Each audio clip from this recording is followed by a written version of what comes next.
So my parents came to Israel, or their parents came to Israel from the Arab world, from Tunis and Iran. So they weren't actually Haredi. There wasn't Haredi communities there. But in the 70s, end of the 70s, beginning of the 80s, there was a big movement of transition from being this kind of Mizrahi traditional Jews to being ultra-Orthodox. And they were part of it. So they converted to ultra-Orthodoxy, if you want to call it this way. And I'm their first son, the eldest to 15 siblings. Really? Yeah. We're also 15. I'm also one of 15. Okay, but I'm the sense, huh? fifth. No, Yeah. I'm the first. Hello and welcome back to this channel. My name is Frida Wiesel, and here I explore topics related to Judaism, insular religious communities, staying or leaving in those communities, and all the adjacent issues of belonging, meaning, making faith, and so on. Lots of fascinating stuff. Today, I will be speaking with Dr. Yossi David. His recent research paper, co-authored with Yehudis Keller, explored how leaving high-cost religion can mirror the psychological challenges of migration. This is an interesting topic, and I wanted to discuss it in depth, as well as some other of Dr. David's works. Dr. Yossi David is a senior lecturer in the Department of Communication Studies and the head of the Lab for Communication and Social Bias, which stands for Beliefs, Ideologies, Affect, and Stereotypes research at Ben Gurion University of the Negev. Very interesting. Before we begin, I want to take a moment to thank those of you who are channel members and help make this work possible. I publish videos early for channel members, but all videos later get published to all. I appreciate all of you members, subscribers, and common participants for helping make this work possible. Thanks. Thank you, Dr. David, and thank you so much for agreeing to do this. Did I mispronounce your last name? No, just in Hebrew you say David and not David, but I used to it, so it works. Okay, all right. Usually I ask in advance, and just when I started, I realized I didn't ask you. Do I call you Dr. David? No, just say it's fine. No. Okay, all right, thank you. So you want to explain maybe what this paper is all about, what the findings and the research was? So this paper is part of a larger research project which I'm interested in understanding the processes that people who left the ultra-Orthodox community are experiencing, specifically related to media, but not always. So I have some kind of media bias, my own bias to media research and the role of media and communication in this kind of processes.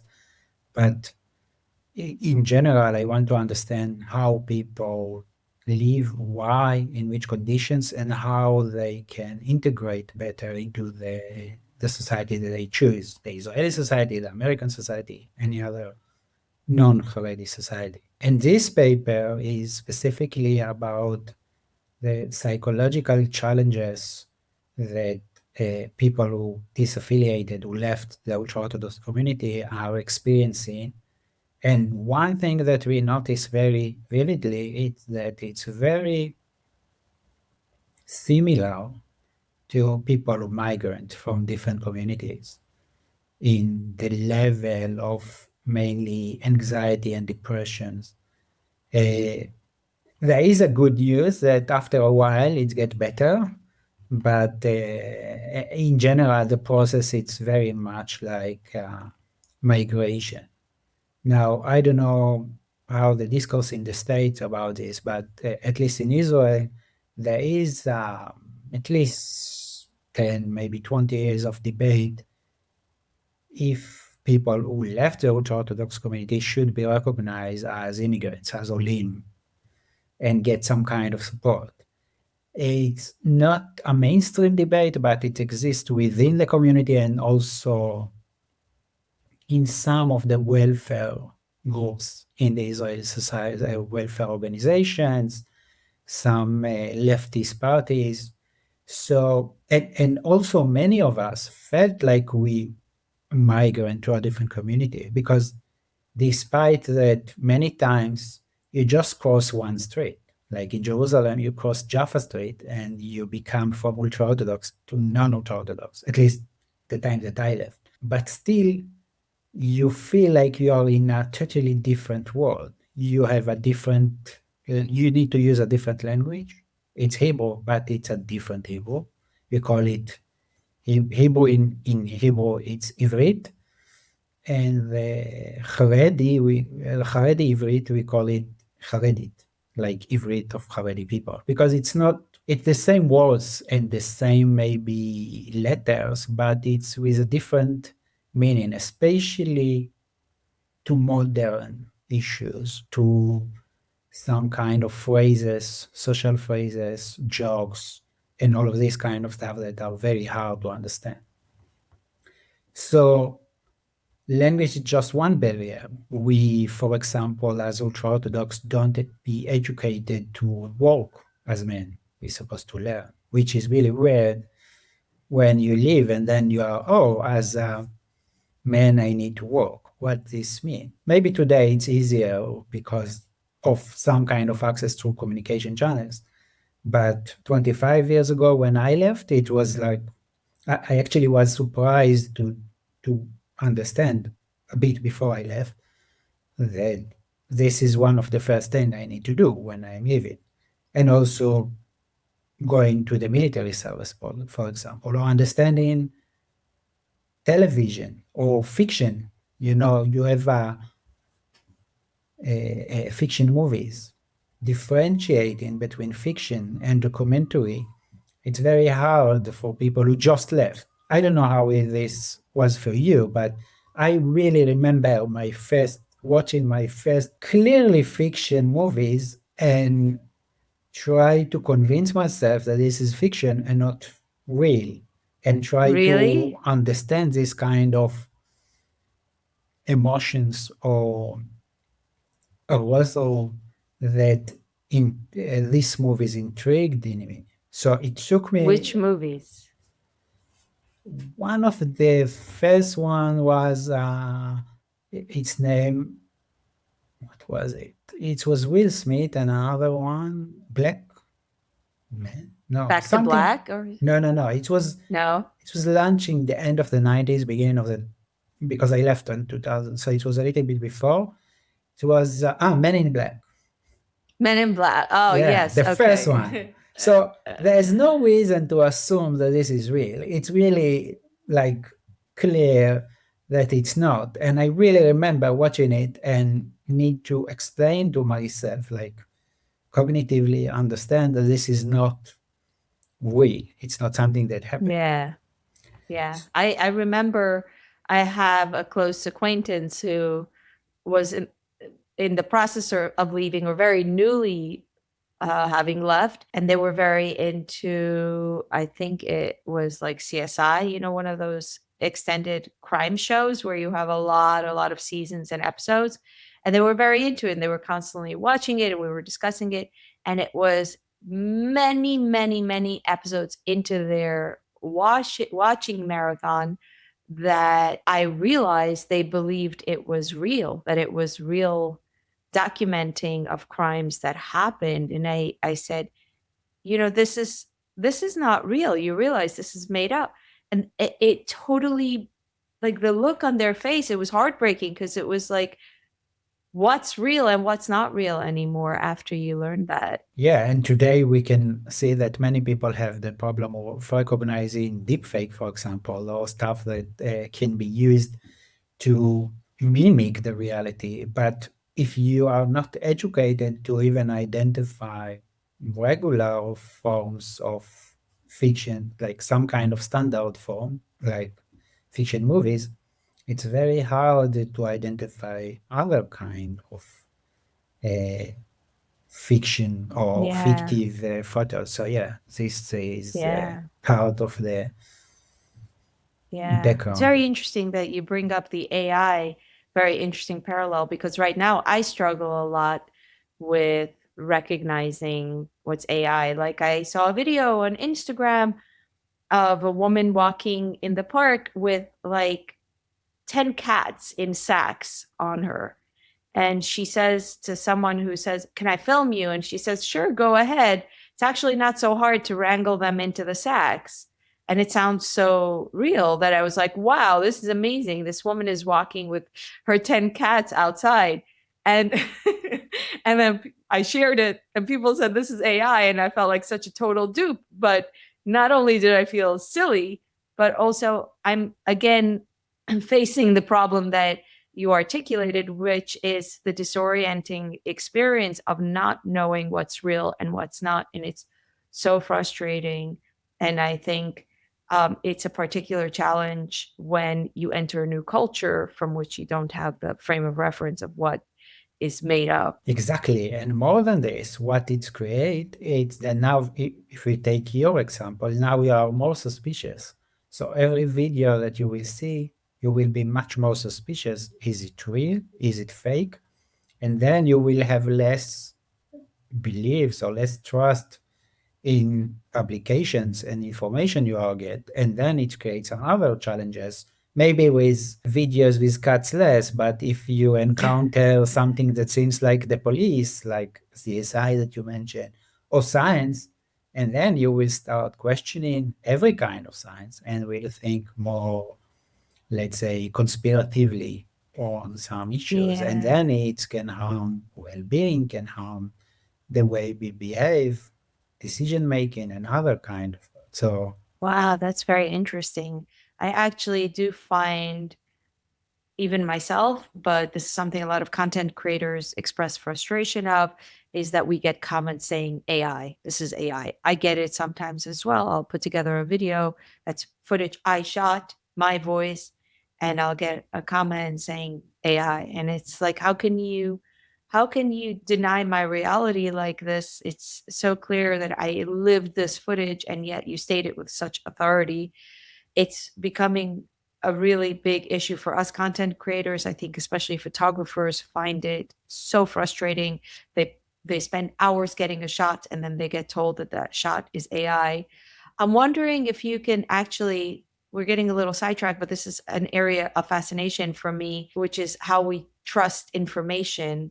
Can you talk more about the mistrust? What's the mechanism of mistrust you find that people have with regards to authoritative information as a result of not knowing what's real? yeah, I think that as people who left the community, we are off track all the time. So it's okay to be I love that. Yeah, so we're we should rolling be with it. yeah. So in general, like I will first, like you talk about this kind of blaming that it's AI and not human beings. And actually, it's something that I noticed that it's more and more often happen in different genres, not only for content, at least not only for such content creators, also academics that are creating, for example, papers. They are blamed more and more for using AI in their work, and also students and other people. I think that what you experience with this kind of cards and in different kind of events, when we encounter something and understand that it's not real, it's make us cognitively more defensive and assuming that everyone is guilty until proven otherwise. And this connect to something in the foundations of my research, which is how actually stereotypes guided us to do irrational choice. For example, if I'm interviewing some people for job, and I decided to choose someone because stereotypically it seemed more relevant. So I don't know, I am interviewing doctors for like medical doctors, and I choose men or white men because it's stereotypically perceived as more relevant to this profession than for women or black women or anything like this. Then I feel like I made a logical choice, but actually I made illogical. Or it doesn't make any sense to choose someone just because cognitively I think or I believe that this type of person is relevant, is better for this job. And I think it's the same here. What happens is when we have a negative kind of feedback on some decision that we made, we become to be more suspicious. So if I encounter some text or video footage that I think it's made by AI and I fell for it, next time, even if I will see a good photo that seems too good to be true, I will say, oh, it's too good to be true. It's definitely AI made. It cannot be.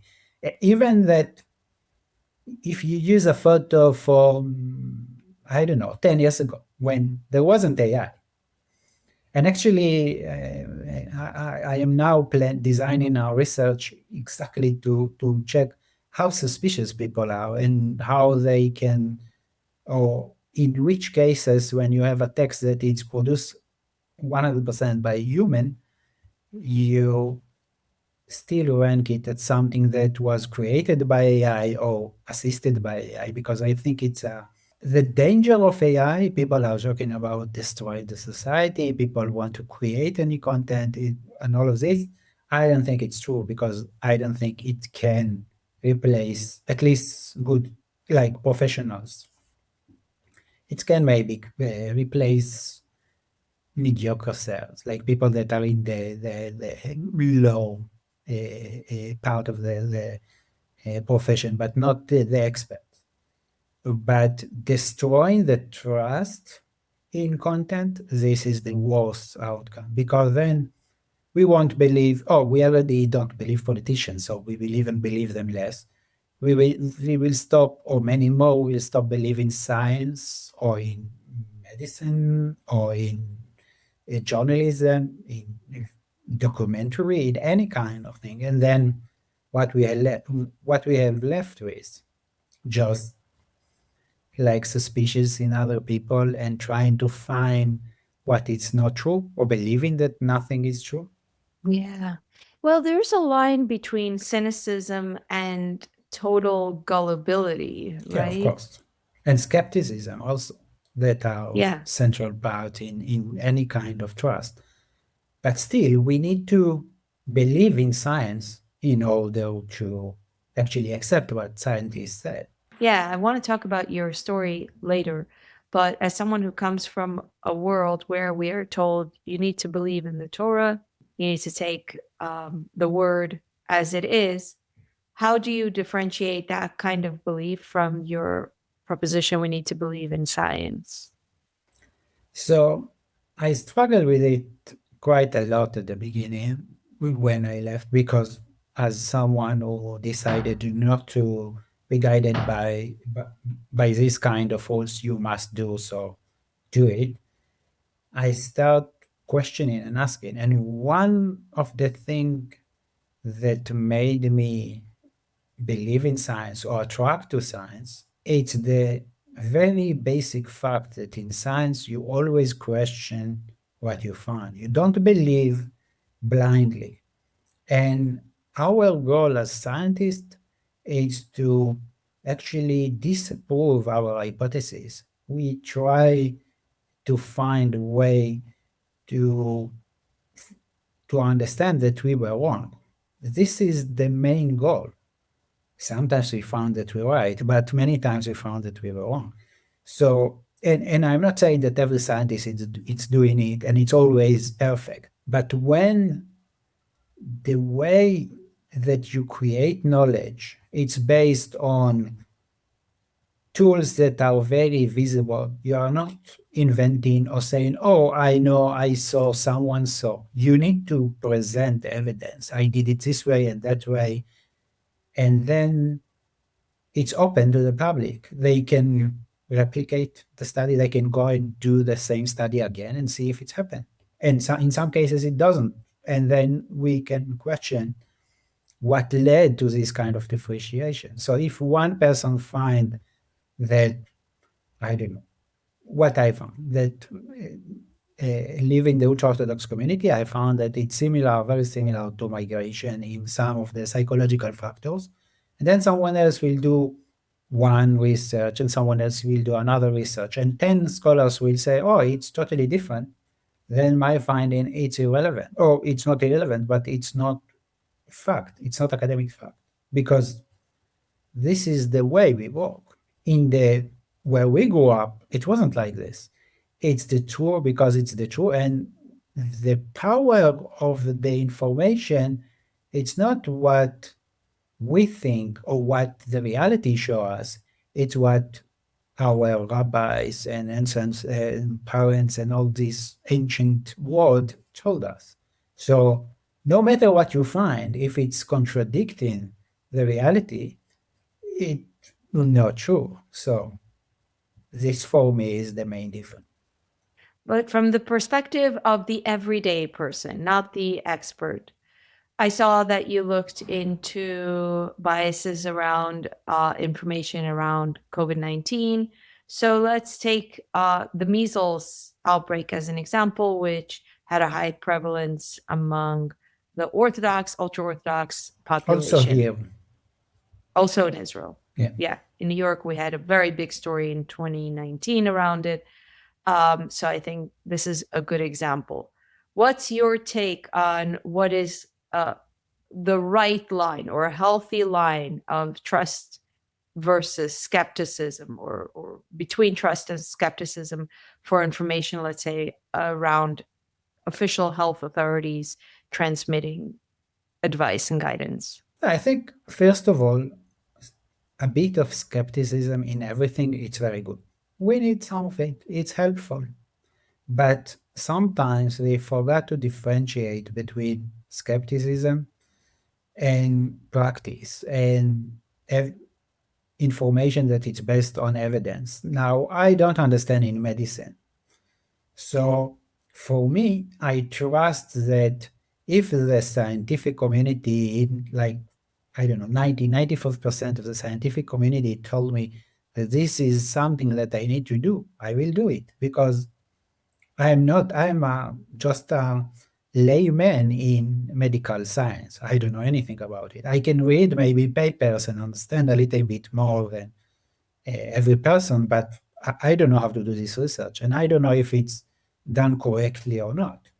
But because that I understand the rules of creating scientific knowledge, for me, it's enough if the community as a whole or majority of the community say that this is the way to go, I will go.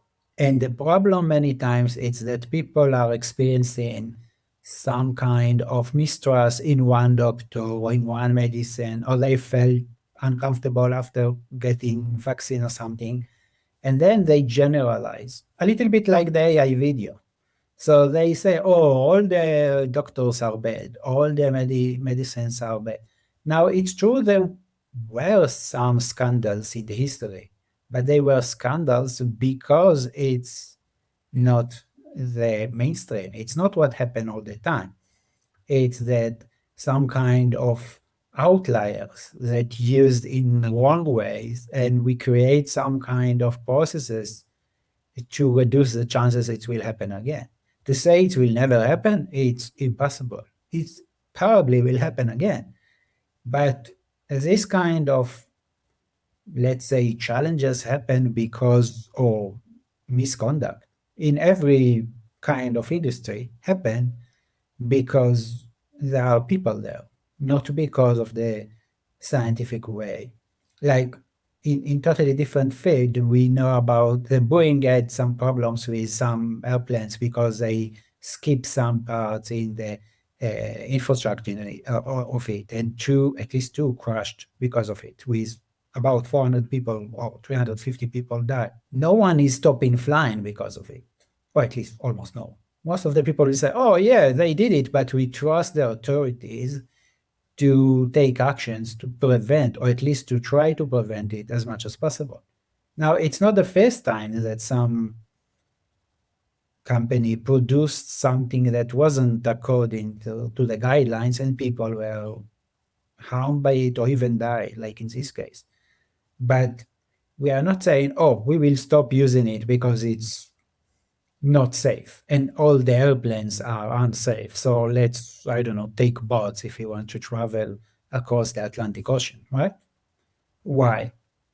Because it makes sense. We trust the authorities, we trust the scientists, we trust these companies. So why not trust in other kind of companies, despite the challenges and the interest and the skepticism. I think the issue I have with the example with Boeing is that it's very clear why Boeing would have in its best interest to maximize safety.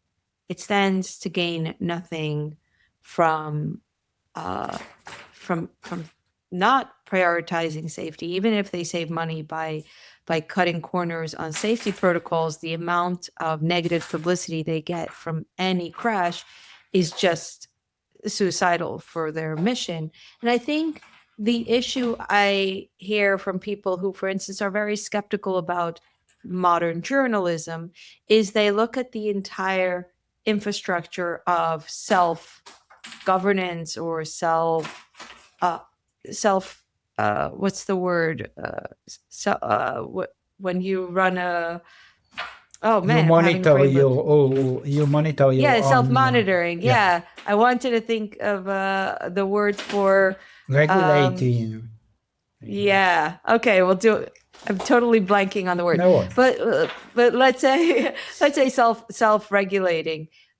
The mechanisms of, let's say, the big media conglomerates self-regulating has perhaps, in the view of many people, disintegrated as a result of advertisers having and stakeholders having too much power, and that disrupts the oversight mechanisms and creates incentives towards storytelling in a way that maybe shifts away from self-corrective incentives. Do you understand what I mean by the difference between the two? Yeah, but it's true, but journalists usually don't kill people if they make error. So usually it doesn't lead to some kind of fatal incident, while in other industries it happens. But still, if we look on the way we live today, we live in the arguably probably the best time in human history. Like I'm not talking, there are wars and there are inequalities and there are many problems, but our life expectancy it's the highest it was ever. We have much better conditions to live. We live in much better conditions. We have really great food, possibilities of commuting.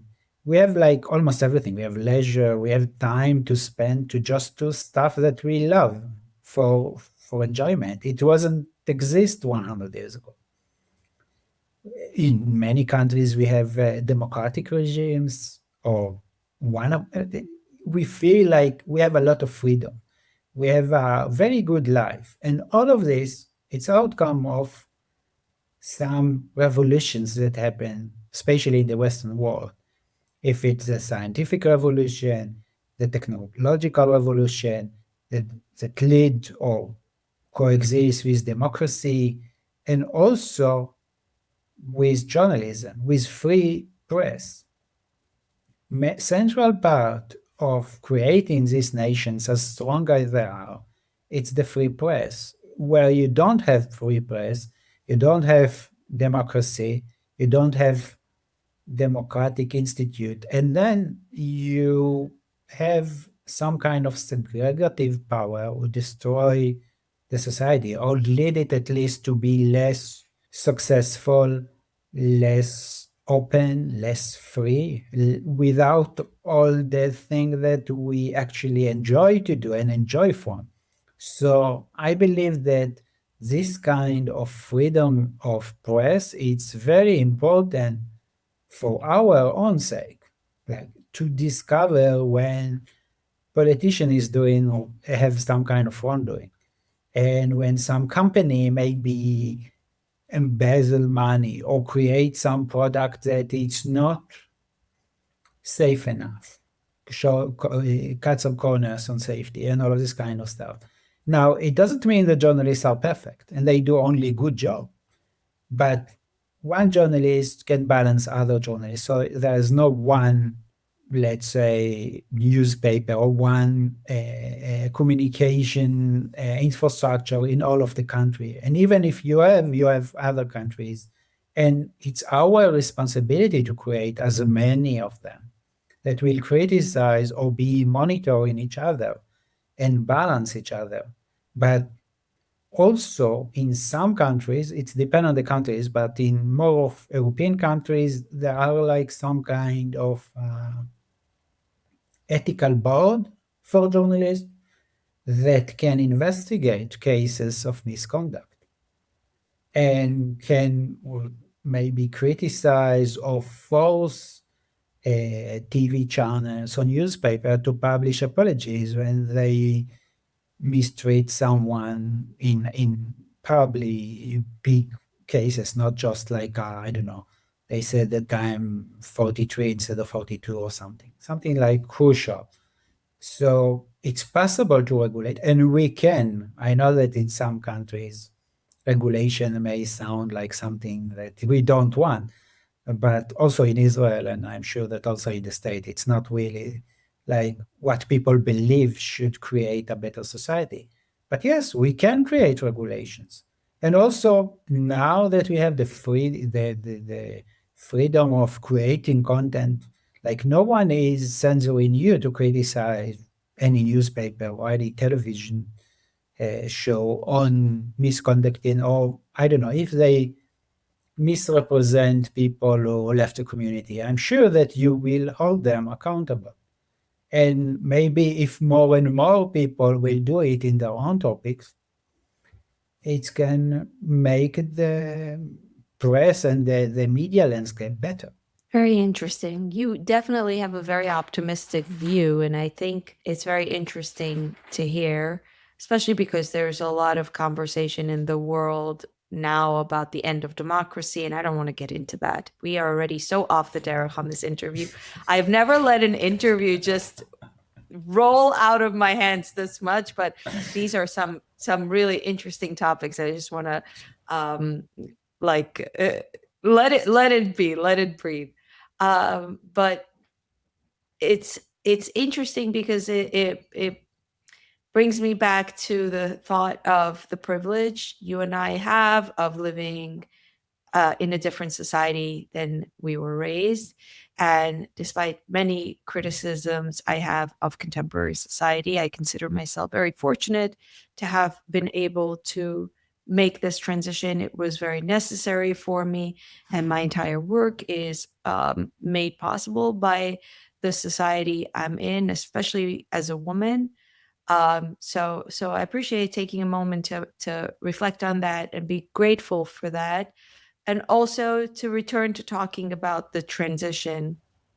Yeah, but if you already mentioned it, I think that it just came to my mind now you say it. As people who actually left, I will say I left the Middle Ages and moved to the current world.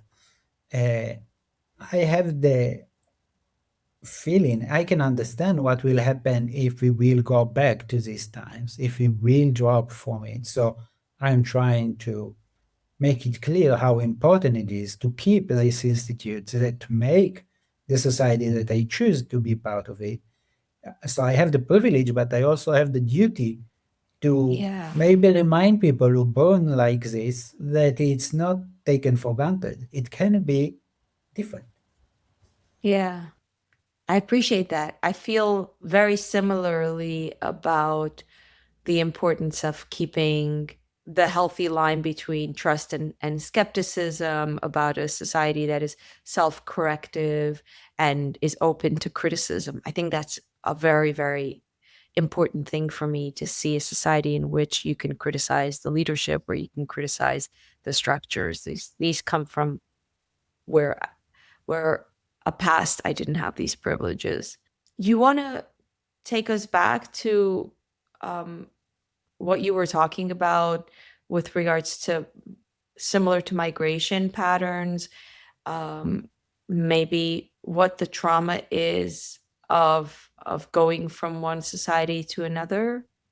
We were stuck on talking about fiction versus nonfiction. Yeah, I know. It's very interesting stuff. And it's very interesting also, I guess, the similarities and differences between our experiences as maybe also probably gender-wise, but also the state Israel, and I don't know, probably there are some. You are probably much younger than me, so you did it. No, you're 43, 44? Yeah, 42, yeah. I'm 41 this Oh, wait. month. Oh, Yeah. okay. I have better lighting than you. Okay. I did look you up also, so I know your age. No, I'm sure it's part of doing it. So, but if we are talking about, like, there are maybe two parts to this kind of traumatic experience. One, which is not part of the migration. Sometimes traumatic experiences push people outside of the community. So part of what led some percentage, I won't put a percentage on it, but it's not a small percentage of the people who left, it's experiencing some kind of traumatic event in the community which push them outside of the community. It can be feeling that I am not eligible to live the way I want. I cannot express myself because I'm a woman, or I don't have equal rights because I'm, I don't know, Mizrahi Jew or whatever. Right? It can be also more traumatic than this. And the other trauma relate to the migration itself. So migration, it's a traumatic event. So every person who goes through this kind of big transition in life, the transition embedded in it some traumatic feeling. In our case, in many of for many who left the ultra-Orthodox community, they experience some level of disconnection with their family, their friends. Some are very, like, don't have any kind of relations, other they have some kind of relations, but they lose maybe the depth of the relation, or some members of the family refuse to be in contact with them, or at least not like before. Sometimes it's related to discussions about the way in which we look, like how you dress like this, how you behave like this, how you do this and not that. Sometimes it's related also to self-criticism. We grew up that it's very bad to drink alcohol and smoke cigarettes, and now we are doing it. Not to mention, I don't know, many other stuff like relation with the other sex. We're going to a party instead of studying for your exam at the university. It's a exam at the university. It's not even a Torah study that you are obliged to study all day long, but still you are feeling like you are not doing what you must do.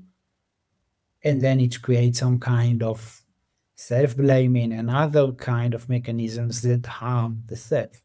So I will say that in a way we educated in a certain box. And when we leave, we left the community, but the community or parts of the community left with us. So we are Yossi that is not ultra-Orthodox or is not Haredi. It's still with some Haredi part in it. So he left the community, but the community is still in him. And then we need to dismantle at least some or sometimes all of this kind of behaviors that we learn and blaming. There is a lot of blaming in the community we came from on everything you do in every day. So this kind of process of living and starting new life include feeling a lot of guilt and shame, and create this kind of traumatic experiences inside us that lead to, let's say, more challenges to be part of the community.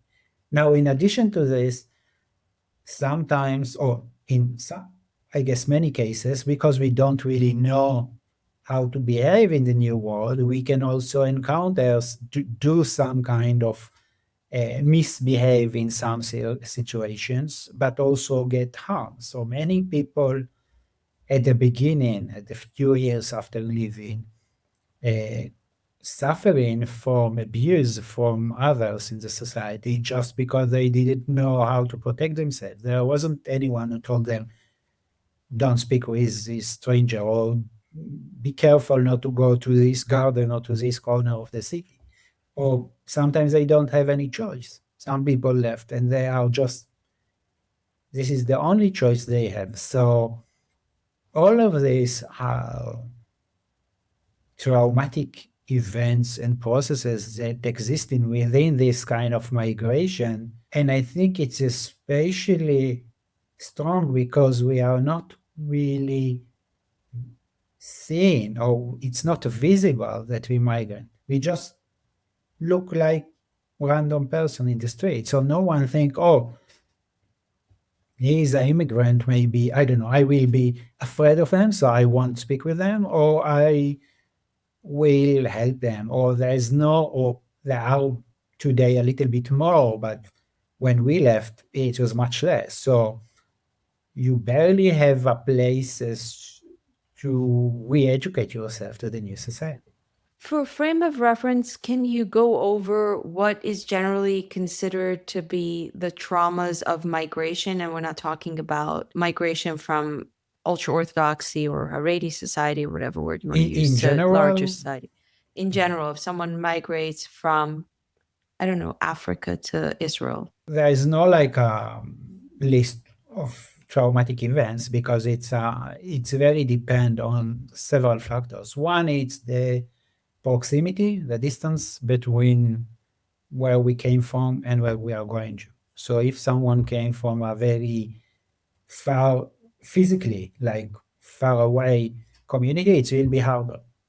But also culturally, if someone from Africa come to a Western country, he has a lot, even if he came from a country with perfect English, like in some countries in Africa, they must speak English in the school, so they have very good English, or France, and they got from. But still, there are so many gaps culturally and in cultural references and in many other aspects.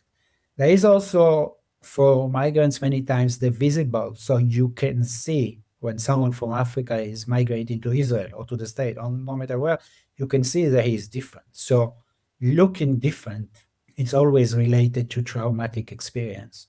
Now, you can add to this that quite a few of the people who migrate from especially global south countries to global north are, let's say, more vocal and also belong to non-traditional communities. It can be in different ways, like, for example, sexual minorities, but also activists or people who refuse to live in the tradition of their community. And they experience traumas as outcome of moving from this community to from this country to the other country. And the last one is related to the way they are received in the new community. So 10 years ago, many European countries opened their hands for migrants from all over the world, from Syria and other countries. And then the people who came were integrated much better because they felt welcome and the support system tried to support them. But then, with the rise of numbers of migrants, some backlash happened and they start to suffer from, in the beginning, minority groups that start mocking them or attacking them or provoking them. And then the new generation become more isolated and less trust with less trust in the institution, and then they become less integrated into the new community, the new society, and then now it's used against them in order to say, oh, you see, they are not integrated. So there are, of course, many others, also personal traumas and other traumas, like people who escape from a war zone are not the same like people who just migrate for economic reasons and all of this. But these are the basic, let's say, traumas that people are passed through this kind of migration. Interesting. I'm actually very interested in migration trauma, and I find myself tuning into it in the larger world, probably because I am in my own way also a migrant. And it's an interesting experience because I'm an American woman. So it's like in my heart, I am an immigrant from a faraway place, but in my label and appearance, I'm an American woman, which is Yes, very so your strange. performance, it's American woman, but your experience and your life are quite different. So people cannot, they will treat you like just normal American woman, even that you are not regular. And in this sense, it creates some kind of challenges to. Yeah. For me also, I feel a kinship to migrants, to immigrants, anyone who speaks a very broken or almost no English and comes from a different place. I feel like, "Oh, you and me, we're both." And they don't see me that way. They see me as not one of them. Yeah, of course, because they are like, look at you and they say, oh, you look like everyone else. So there is this kind of stereotypical, what you spoke about in the beginning, stereotypical attribution that when we meet someone, we decided, oh, he's from us or from them. And the way we do it, it can be, again, how we look, or how we both white, we both have glasses, we both seems like, okay. And sometimes it's only, there's no really logic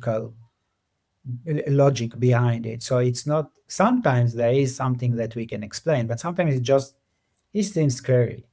Now it can be connected then to some kind of behavior, performance, I don't know, skin color, pronunciation, and all of this. But sometimes it's not, and it's based on our experiences and how we translate them into us and them.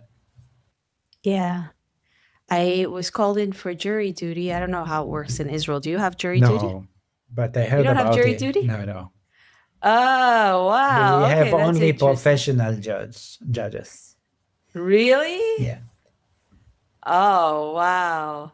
It was very interesting experience, and I'm sad to hear that you don't have it, even though I dreaded jury duty and I was more than happy not to have to serve on a case of some car accident, and I was almost going to serve it. But a part of what was very eye-opening was there were about 300 people called in that morning, and we were all placed in a room and we were made to watch a video presentation by a judge. And it was also interspersed with academics from, I think, a similar background as you, was about cognitive biases. And they explained to us that we all have what's called implicit bias. We make assumptions that we are not aware of making. We don't know that we have all of this information in the back of our head, and we're very quickly tapping into it when we are confronted with information, and that we have to become aware of it in order to be fair judges. And it was such an interesting presentation to me because I thought, why do we need to tell this so clearly to people? Like, why do so few people understand how many biases they carry around? That's something I find surprising. And people will say, I am a totally rational actor.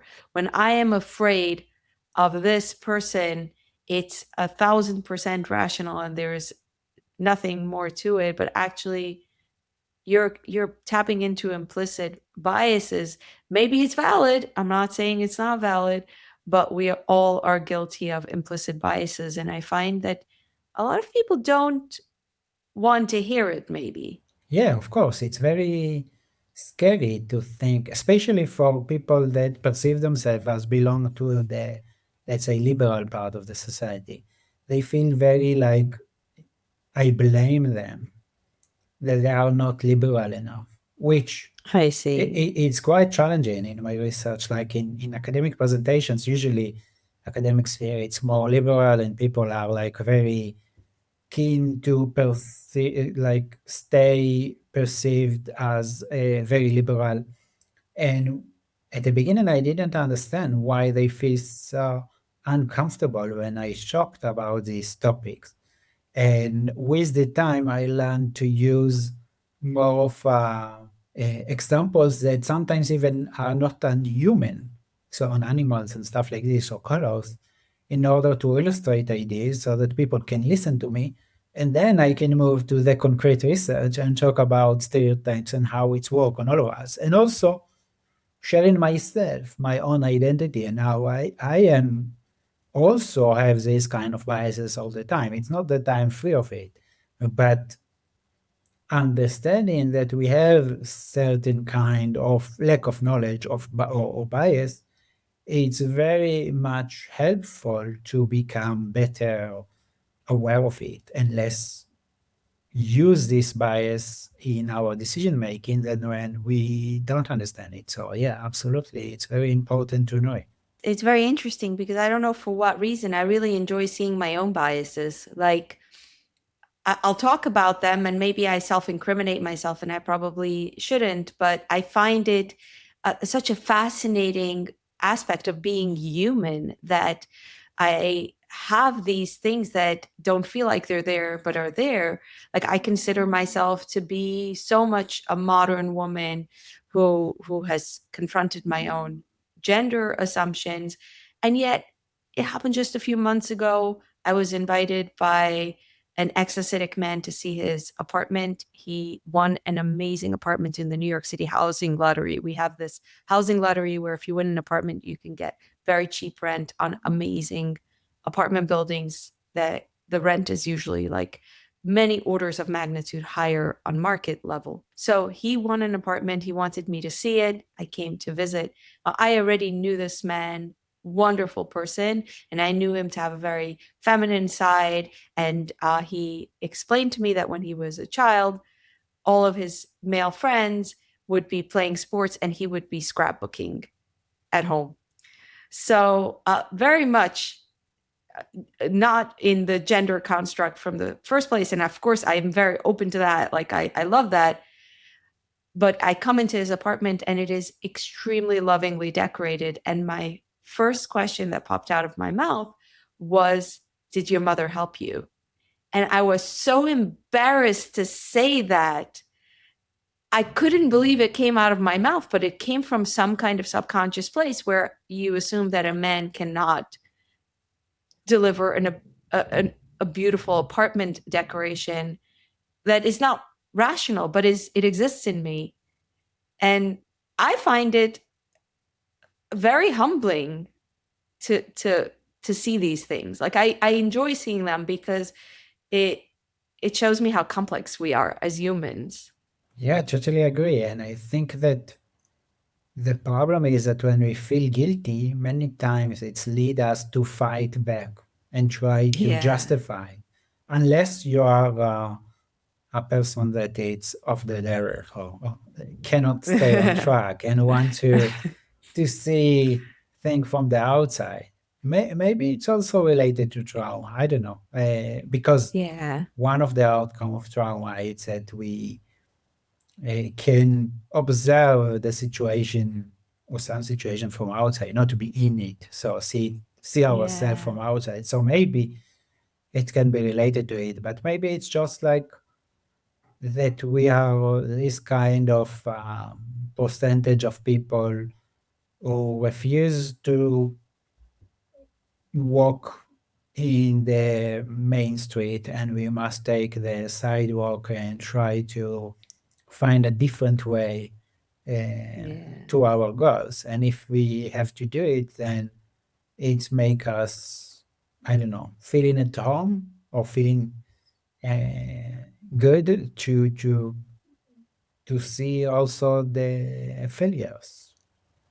Yeah. I think also for a lot of people, there's a lot of shame and um, guilt around issues like you said, let's say racist subconscious biases. It's understandable why people would be so distraught if they're accused of biases that are racist, or if you're a man and you're accused of sexism, it's very different than if you find it in yourself and you're a woman. So I can understand that. Yeah, but I think that the blaming and the shaming, maybe they have there is some room for them as I don't know, some kind of societal mechanism, but sometimes they create more harm than good, because instead of being open and ready to learn and get better, people are becoming defensive, and then they stick to their position. So, how do you, I guess you answered this already. I wonder how you handle the challenge of talking about this without. Yeah, I am still dealing with it, but my let's say recent development in the process was to like when I am talking about stereotypes, I use usually colors instead of groups, like I don't know, racial groups or other kind of groups, and try to show how we create this kind of cognitive, like how cognitively we separate different colors into categories, even though there's no reason to do it. So how cognitively, when we watch series of box with different colors, we assign them to different categories, and we can do it in different ways. I also show that it doesn't have to be in one way. It can be based on the color, it can be based on the size, it can be based on different features of what we combine. But also I use Can you give usually examples? Sorry, can you give examples of what we think of with colors? so if I will, for example, take a series of red dots and blue dots and green and black and brown, so usually people will take the red and the blue and the green sometimes and put them together, and then the black and brown and maybe something more dark in other color. But if there are dots and squares, they will maybe some of them at least split them to dots and squares or other Squares. shapes or sizes. It can be small, can be big. So we do it in different kind of ways. But also one example with animals that I use, that it always make people smile, so it's also helpful. Many of the Western people are afraid of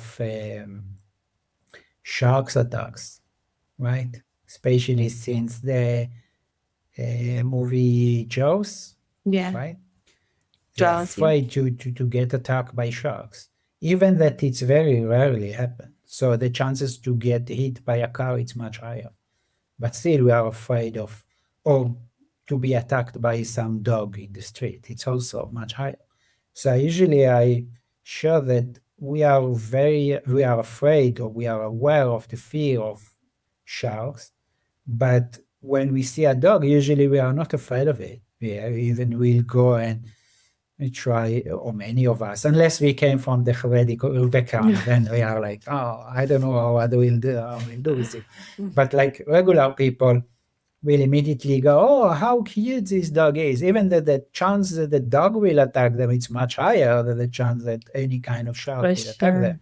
So it's related to this kind of how far are we from this figure that we perceive as intimidating. And then we can make some kind of assumption or conclusion on the whole population based on a very few incidents or fiction movie. We come back to this kind of fiction movie that changed the way we think and perceive some kind of persona. To which degree do you find general society to appreciate the power of fiction to shape our biases and perceptions? I think that most people, it's very similar to implicit bias. Most people believe that they are not influenced by it, but there is quite a few scientific evidence that we are influenced, maybe subconsciously, by fiction.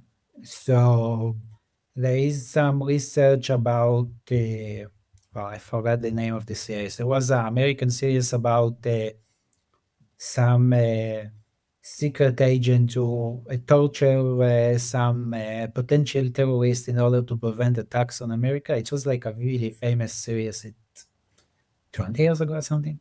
What was his name? No Jack idea. Bauer. Jack Bauer was the name of Jack. the. Oh. I forgot the name of the series, but the name of the. Oh, no, we have to look it up. We yeah, have to look it definitely. up. But Jack Bauer, I feel like it's. what was his name? Jack Bauer's. No, I'm not getting it. Okay, people will tell us in the comments. Yeah, for sure. We're two ex-Hasidic people. Yeah, we have the. We're ex-Orthodox, whatever. Yeah. we get a pass. Yeah, absolutely. But anyway, there was I read a paper a few years ago that actually show how American politicians use examples from this series in order to justify the need for torture of prisoners. So some politicians cite, oh, how Jack Bauer will figure out whatever if we won't have these tools. We need it in reality. So this is like a very clear cut and paste from this kind of world, but there are many other ways, the ways in which we imagine freedom, democracy, fear of new technologies. The fear of the internet at the end of the 90s, beginning of the 2000s was based on the ways in which it was presented in the cinema, in the fiction cinema. The fear of aliens. There's no real reason to fear of something that you never met, and we don't know about it besides fiction movies. So we are in a fear of something that doesn't exist in reality besides of this kind of fiction movies. So, and I'm sure that now also the perception and attitudes toward artificial intelligence or generative artificial intelligence will be also based on this. So people will say, oh, maybe subconsciously, but I saw in this movie how they use it in order to, I don't know, surveillance all of us, to destroy families, to fake documents and stuff like this. So what is the antidote to making people aware of how they absorb fiction? First of all, be aware that it exists. Second, it's something that unfortunately we don't have. This is parents' education. So parents that are sitting with their kids and explaining to them, this is fiction, it's not true. And this is documentary. So differentiating between the different genres, this is something that definitely can help to make a much more aware younger people.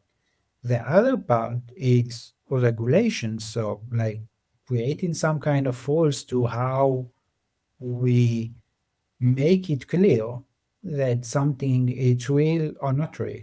So this is fiction, this is documentary. We have this kind of labels, but how we use them, how they are, it's a more clear.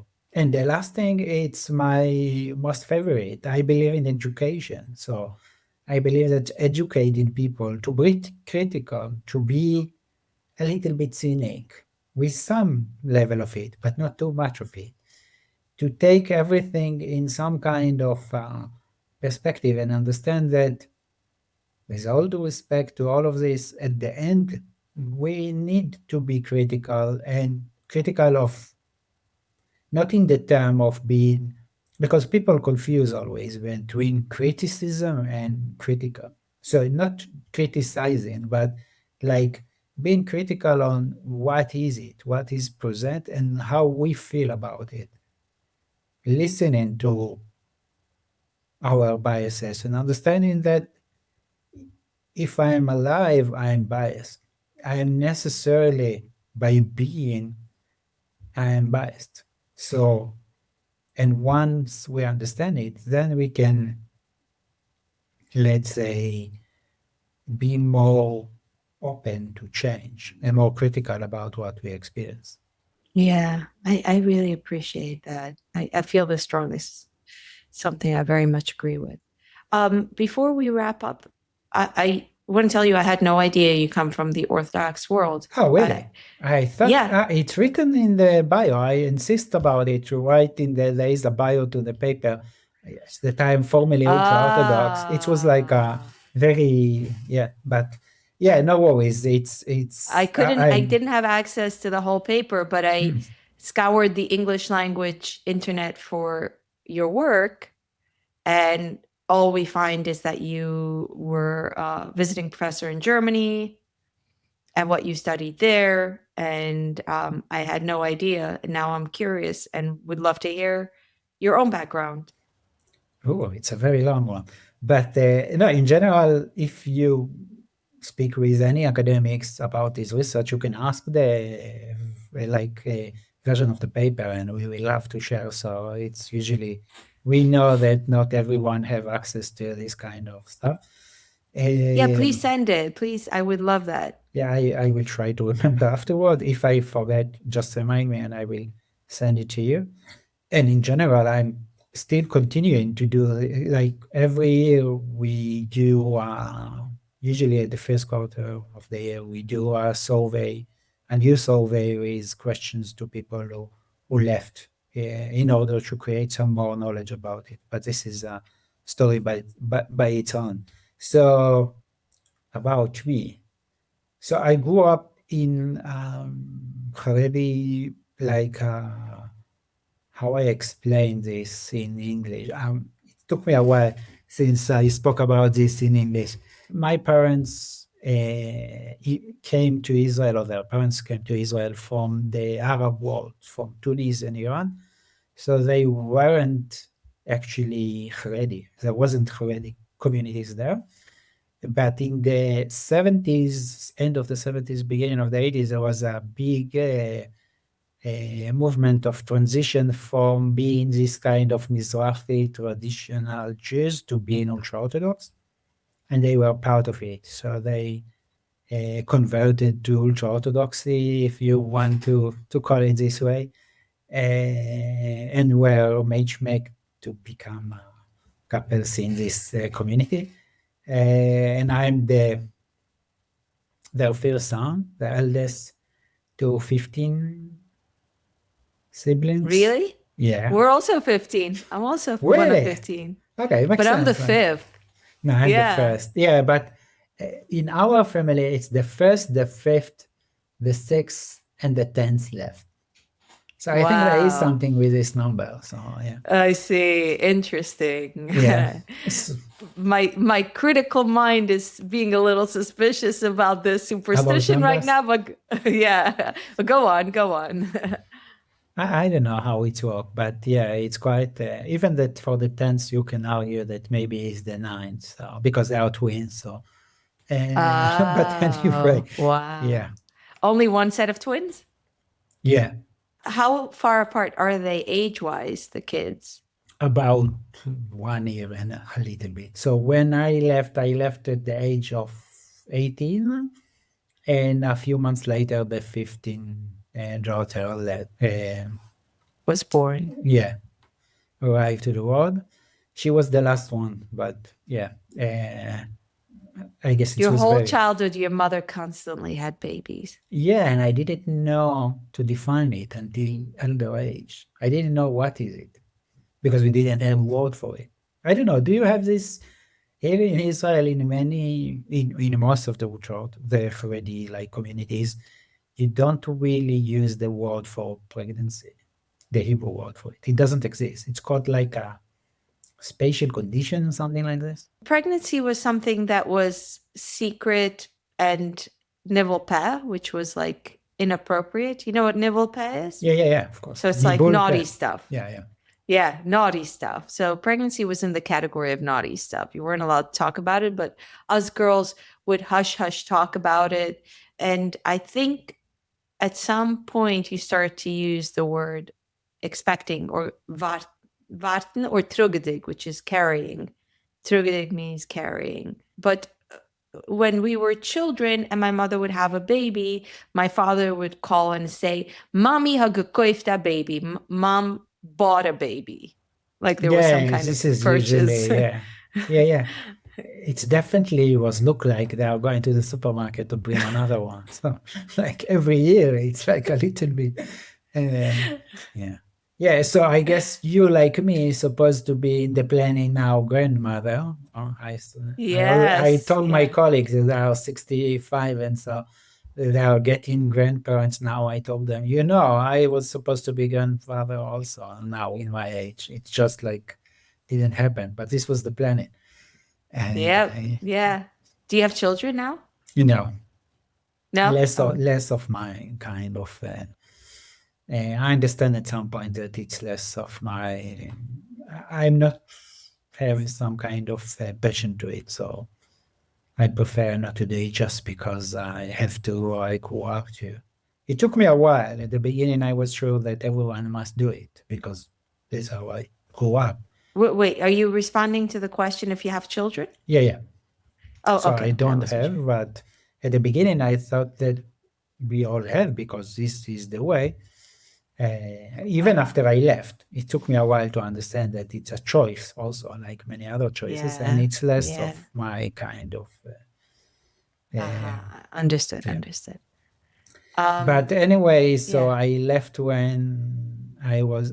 So the community I grew up in was a community that most of the people were people who convert to Orthodoxy. They weren't ultra-Orthodox before, and the kids, most of them born ultra-Orthodox. Some of them become to be a little bit, I don't know, in younger age and stuff like this, in a small town in the south of Israel, Netivot, Israel. And then I was like a regular ultra-Orthodox, like, I don't know, I didn't have too many, like I had too many questions. This is for sure, this everyone remind me, but I try to be like, I don't know, a good kid, good student. I like to learn. And then I moved to Yeshiva Ktane, like the after Younger the yeshiva. It's like yeah, early high school. yeah, exactly. So in Jerusalem, and it was like the big city, and I started seeing people that are not ultra-Orthodox, Where at were you least from originally? Netivot. It's like a small town in the south. Now, most of the people of this town are not ultra-Orthodox, at least back then, but they were like I don't know, some kind of unseen border between us and them. And despite that, I know for sure that I saw them. I barely remember any of Isn't them. that interesting? Yeah, it was like I don't know, some kind They of didn't register for yeah, you. exactly. They were like the someone who cleaned the building or they sell in the supermarket or stuff like this. But I cannot recall this kind of people because they were like, I don't know, existing, not existing. They weren't part of our world. We didn't, I guess, have any kind of communication besides what we needed from them. And in Jerusalem, it was different because I was, first of all, without the supervising eyes of my parents and the community, but also, I don't know, look around and saw like different also Haredi, because the people in my yeshiva, not all of them came from the same community. So they were very different in the way they perceive it, the way they behave, what was allowed and not allowed. Our family were like extreme in everything. They take every chumrah and make it even more, everything that you can disallow, it's not allowed. So it was like one day they need to write the book of the craziest chumras in the in David's family, stuff like this. That So would be interesting. I'll read it. I'll read yeah, it. it was like totally. So and then I start like understanding that I would ask some questions.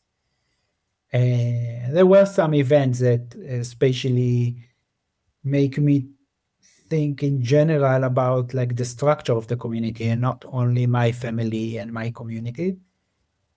For example, the reaction to Rabin assassination that in my yeshiva was a celebration.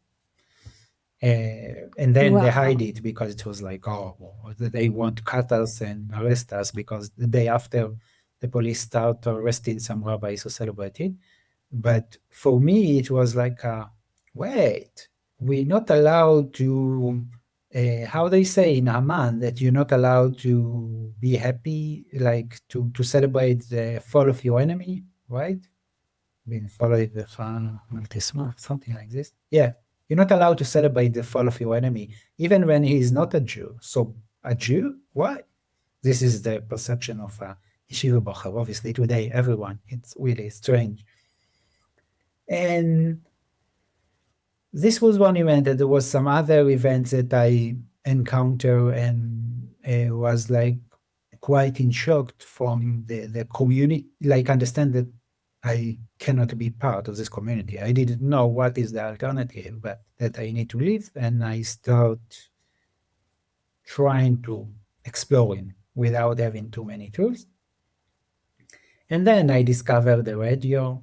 So I had a small Walkman, like this kind of with radio, and a small earplug that I listen, hiding in the streets of Jerusalem, walking like this. Probably someone thought that I have a problem with my head because there was the, this suit, and then you can have the line from here going and no one see. This was one of the best way You could to work for the hide. Mossad. Yeah, I don't think they want people like me. We ask too many questions and don't accept authority. So, in general, it won't work. But yeah, and like Who this. did you listen to? What were you listening to? At the beginning, I was really attracted to sport shows like reporting on football and stuff like this.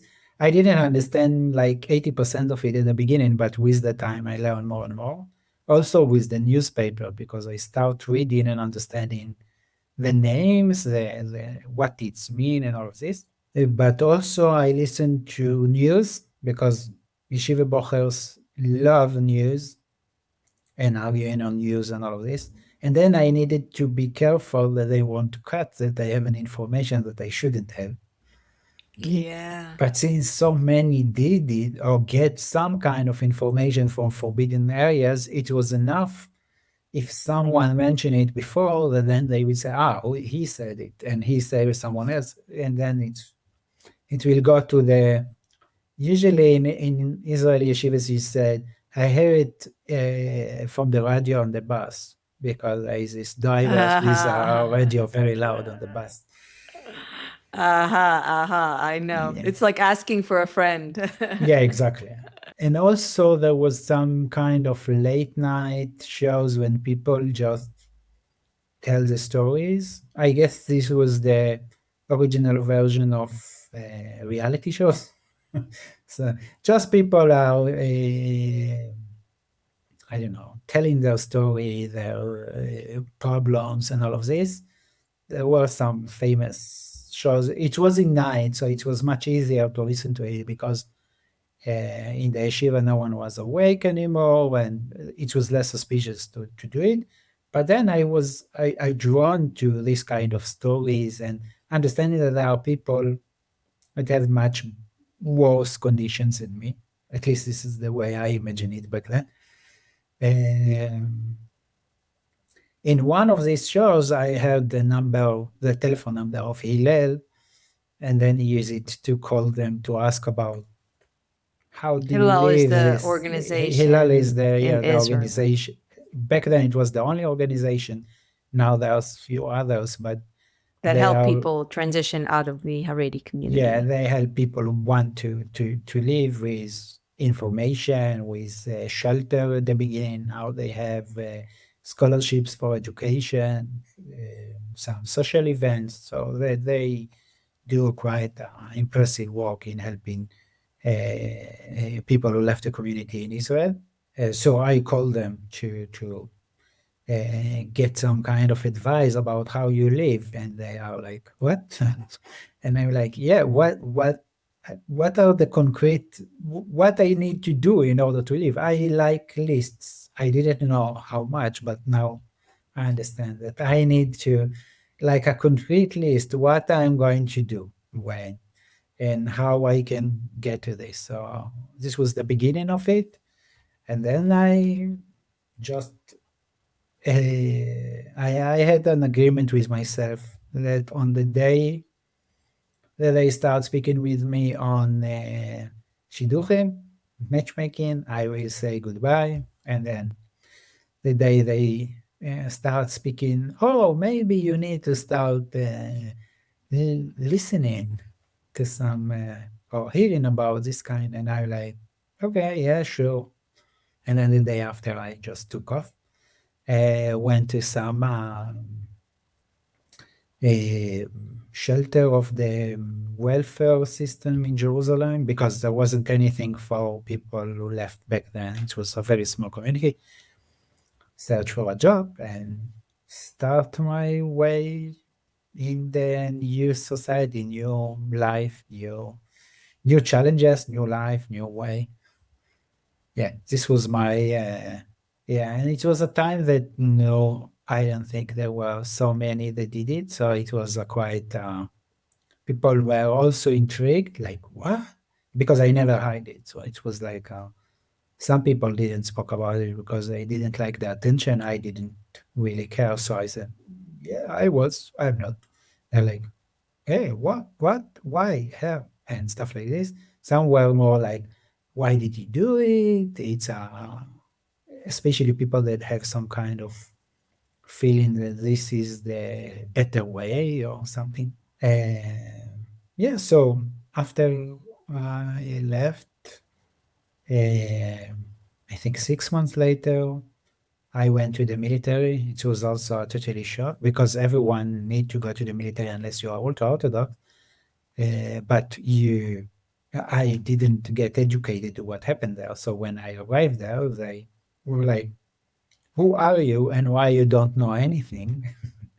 And they didn't have any kind of I don't know manual how to behave with someone who speaks Hebrew. So I'm not like Aule or something who doesn't know anything, doesn't have any fitness because no one did any type of sport. Like sport was like something that the goyim doing, not we are. So yeah, it was challenging but interesting times, which very What did much. you do in the army? What was your role? I was at the beginning in how it's called in English, military engineering, I think. It's like just unit. But I was still very Haredi. So first of all, I didn't have really good fitness. Second, I asked too many questions, which military personnels hate. Like everything that they told me to do, I asked why, how, and stuff like this. It was like, and also I didn't have family background, what many have. So the military didn't really know how to handle me.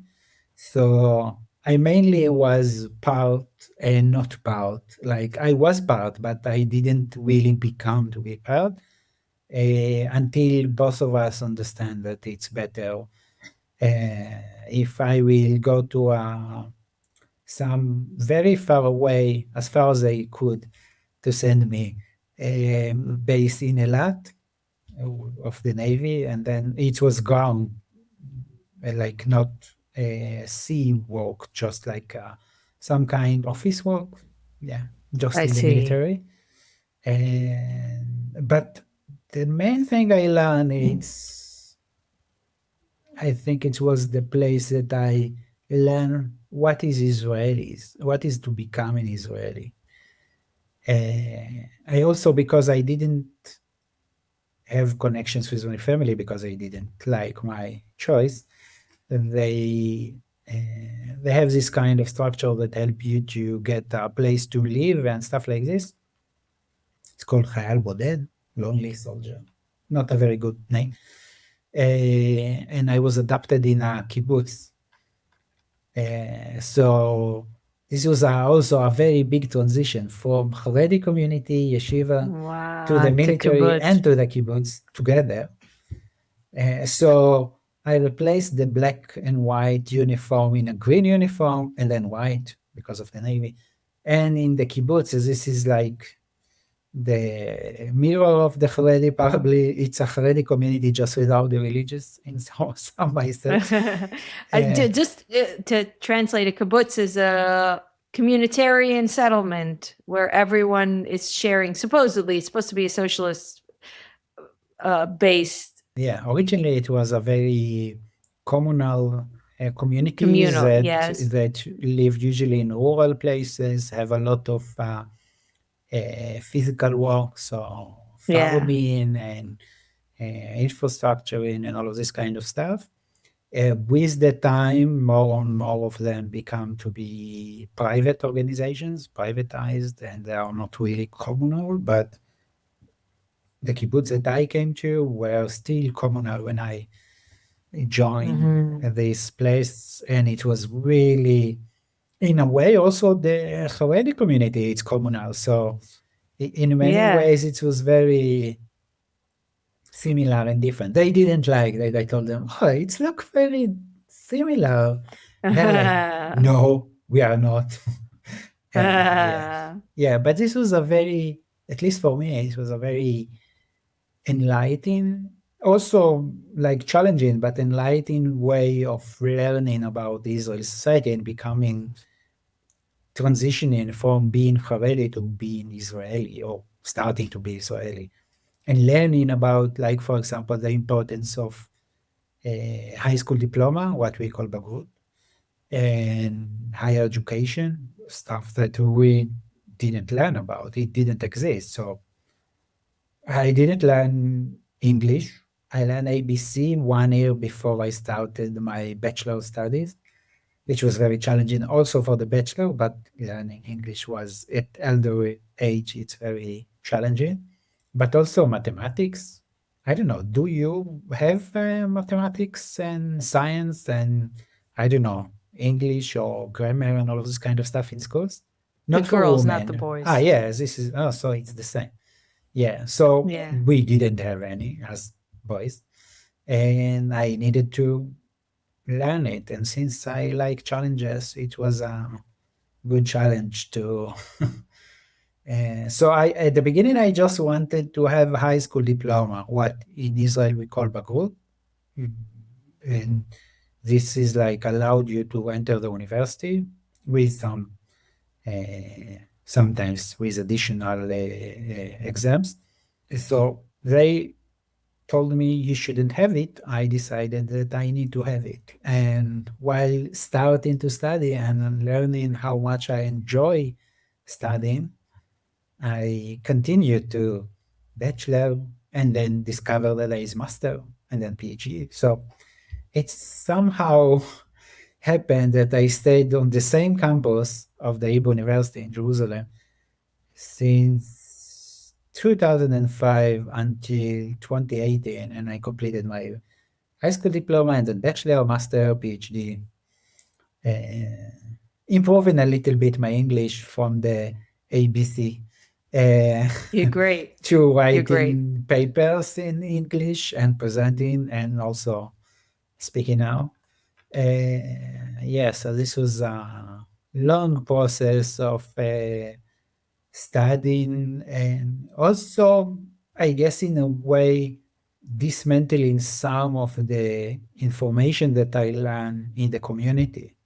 Because recently someone made some kind of quiz about some ultra-religious stuff, not ultra-religious, I don't remember, something with prayers. And I was like, sorry, I don't remember. Then I understand that I am so far that Yeah. it's I gone. relate to that. Yeah. It's there. You just need to tickle your memory and it'll come back. No, this is for sure. After they start speaking about the details and all this, I said, oh, right. But when I'm out of scope and then someone asks me, like, even what you pray on this, and I'm like, I don't know. I should have remembered. I did it so many times. It's quite surprising that I forgot it. So yeah, it's Yeah. I know. I also find myself being surprised by things I forget. It's just fascinating. Last question. How do you feel right now about your acclimation to being an Israeli? Like, what's your view on where you are? What's my identity? No, how do you No. feel? Like, Yeah. it's not what your identity is. It's more, do you feel good about it? Do you feel tormented? Like, what are the feelings you have around where you are now as someone who comes such a long journey? No, I'm very happy with the place that I'm in. So I think it came when I spoke about why we are so privileged to live in these times, because I feel that I have the privilege to live in time that I could do all of this journey again with the challenges and with the step backs and with all what I have to encounter on this way. But I managed to do it, to choose my own path and stick to it and become a faculty member in university in Israel. So it's even people who grew up in the mainstream community not usually managing to do this kind of path. So I think I have many privileges to be here, and I'm really happy about it. And I can do what I want. So I have the privilege to study topics that I'm interested in, like all the issues that are interested me. One of them is what we spoke about today, but also many others. I have the privilege to teach brilliant young people and supervise master and PhD students, which I can maybe help them think or educate them to think in the scientific way, like the way that I see it at least. Um, we didn't even talk about it, but I'm also a long distance runner. I like to run very long. And this is Right. also a very central part of my identity, and the possibility that I can take myself, like last summer, to the Alps and run 70 kilometers in these mountains. What is it in miles? It's about It's half. 40, no, it's 1.6 or 40 something, 45 maybe. I'm actually training for a half marathon in April. What is your advice on Great. blister avoidance? Oh, Do you use blister tape? I use tape sometimes, but like if you run, you have a humid area, right? It's a It very gets very humid. humid in the summer. Yeah. Yeah, so usually it's a very good socks and getting used to them. Good socks, good shoes, and if you learn in training that you are more attracted to it, it's usually using tapes in the sensitive areas. For me, I need it to just when I'm running to, let's say, more than 12 hours to the distance of 100 kilometers and more. Then I usually put it, but in regular days, regular runs until like, let's say 6-7 hours, I don't do it. I am not sensitive so much to it. Actually, tomorrow morning in, let's say, 14 hours, I am going to start a very interesting kind of race of 24 hours, one as you can. So we'll see. Tomorrow at 10 a.m. Israel Where is time it? in Tel Aviv. Where are you running? In 24 There hours, is you're running in Tel Aviv? Yeah, there is a race. It's a race that it's like called Spartanion. It's like some name, and they have like a different kind of like in marathon that you have marathon, half marathon, 10K. In this race, you have 24 hours, 12 hours, 6 hours, or 100 kilometers, 100 miles. These are the distances that you can run. And I'm going to the 24 hours to see how much I can run in 24 hours. So on Friday Wait, morning, you're going to be will, awake? You're going to be awake for 24 hours on your feet? Yeah. And then it takes some time to fall asleep afterwards because you are very Hyped up. All of your body don't allow you to sleep. So I probably will sleep only in the evening. So yeah. So for 24 hours, you're just going to keep running. You can walk, you can stop, you can go to sleep, but it's like the competition is to see how much you can run in 24 hours. So you have certain time, and if you do 100 kilometers, it's nice. If you do 100 miles, it's more. If you do more than that, it's even better. So it depends. Each one have its own goals and demons. So it's a 1.7, about 1 mile loop that you can run as much as you want. So as much So as you you plan can. to take breaks and go to sleep in the middle and No, have I meals? plan to run and enjoy and eat while doing it and see what happens. Whoa. Whoa. You know, I did the marathon in Jerusalem. And Jerusalem is When? incredibly hilly years ago. I'm not in anywhere near that kind of good shape. I was really obsessed. And it's interesting because I feel like it's topical. Part of my experience of leaving the Hasidic community has been the desire to have these physical experiences. You know, we were told in my day, nowadays things are different. In my day, we were told we were all leaving for sex. Yeah, of But course. I don't. We also. This was the only reason. It's like you're all just want to have sex, as if you Yeah. can't have sex while you're Yeah. in the community. Yeah. But I do find that this like very carnal experience of pushing your body to a euphoric state, I wanted to experience it as part of my leaving journey.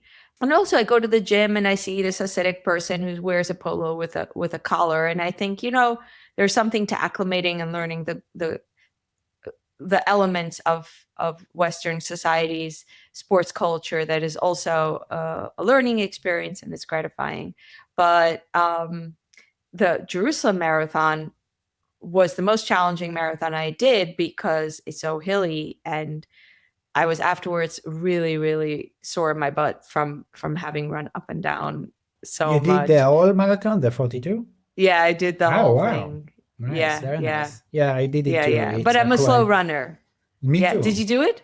Yeah, of course. I did it. It was my first, and I did it, I think, twice or 3 times.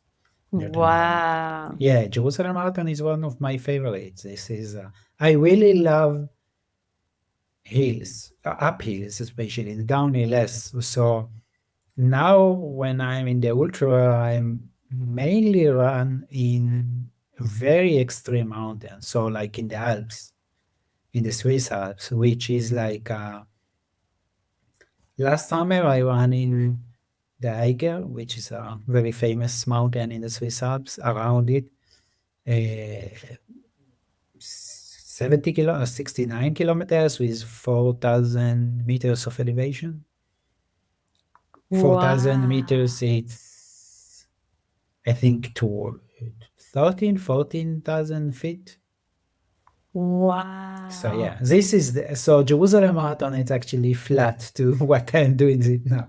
But yeah, I totally relate to what you said. Like there is something to the physical challenge that is balancing the mental challenge and making it much, I don't know, easier. But it's also, Yeah. at least for me, it gives some kind of I don't know if to call it success or some kind of feeling of control that you can do such a. Yeah, now I am in the very extreme of this, not just not just for people who left, also for the Israeli society. I'm like on the age of people who are doing this kind of stuff. And I'm a slow runner. I run just to finish, not to have podiums or Me anything. too. But and to enjoy. I really, really enjoy it. And I try not to be too much missionary about it, but for people who actually live in the community, I always tell them, you must have, like, we break all the boundaries. We need some structure, and having a structural training can do miracle. So yeah, I actually I call it. I told some of my friends, I didn't do it like officially or something, but I create some kind of virtual running club. I call it Runners for Change. And it's just a play word in Hebrew. It starts from a play word in Hebrew. There is Yotzim Leshinui, like out for change. And then they said, oh, well, let's do Ratzim Leshinui. Rotzim. And then Ratzim, Yotzim. And then I said, okay, Runners for Change. So yeah, this Lovely. kind of. So anyway, run for change. Yeah, I'm on board. I'm running for change. My big dream is to do the New York City Marathon, which I have covered in my work so many times and which I have watched run so many times but never got to do. Have you done it? No, I wish, No. but I actually, Yeah. I listen. There is a really nice podcast, American podcast that I like to listen from time to time. They're called Ali on the Run, something like this. That she is always covering the New York Marathon. So this is the way that I heard about it. But no, I never ran a marathon, a New York Marathon or marathon in other country. I run just ultra marathons outside of Israel. I don't know. Maybe jump into the long distance first and then. Wow. All I can think of is what you're going to eat tomorrow or the day after the 24-hour run. Like everything. I'm seeing pizza, I'm seeing chant, I'm seeing everything. Overnight potato kugel and chips. Kugel I am not eating anymore, but all the rest, yeah, definitely. Got it. Well, enjoy. Batzlacha. Have a great run. And thank you so much for sharing. This was a very stimulating conversation. I really enjoyed talking to you. I'm going to be linking your website and any other links you send me in the video description so the viewers can check it out by looking at the video description. Thank you, Yossi. It was a pleasure to talk to you. Great to meet you. And hope to meet you one day in person. Okay, in New York at the marathon. Or if you come to Jerusalem in 10 years or something, when I come, it would be safe. Got it. I don't know. I would come, but it has to happen. Thank you also to the viewers and the podcast listeners and all of you. Thank you and bye-bye.